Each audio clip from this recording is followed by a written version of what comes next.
There seems to be two diverging opinions which are literally splitting humanity.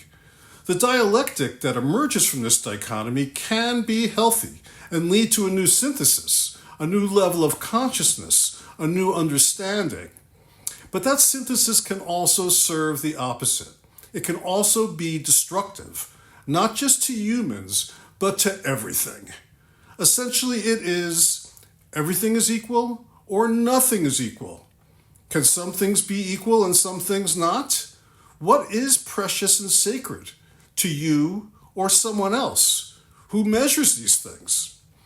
I started to think about these concepts while reading about Elon Musk's wanton destruction of the various environments his SpaceX company inhabits in this country and the broken promises and blatant lies he has told to get away with it, and the utter lack of consequences to his behavior.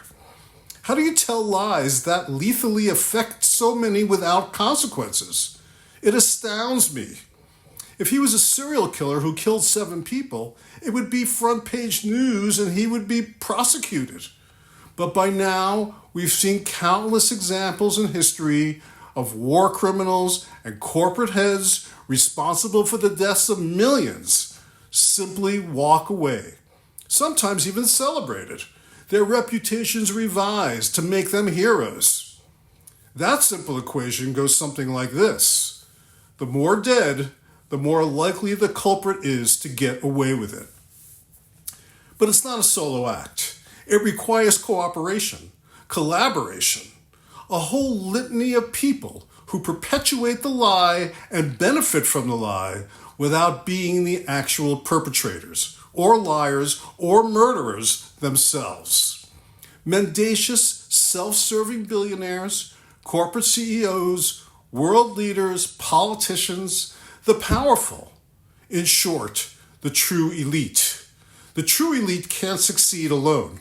And in fact, that's one of the mind-bending tricks of the elite, making you think they are not the elite, that they're just like you. They're not.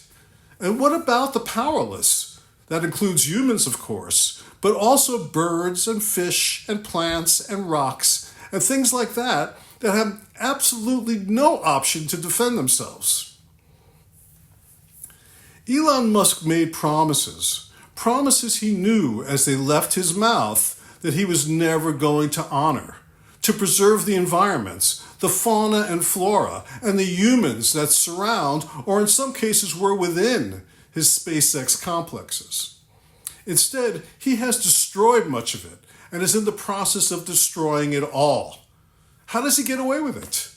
Well, corruption, payoffs, bribery, willing, spineless politicians and media, ignoring legislation, rules, and laws, or creating new legislation that makes the destruction of the Earth okay as long as we have military satellites in space, which is what most of his rockets do.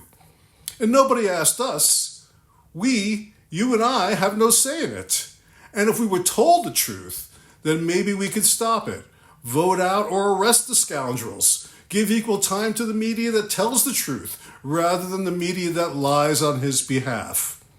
But we, like the victims of SpaceX, the workers, the residents of the local areas, and yes, the birds and fish, the water and sky and land, are overwhelmed just trying to get by.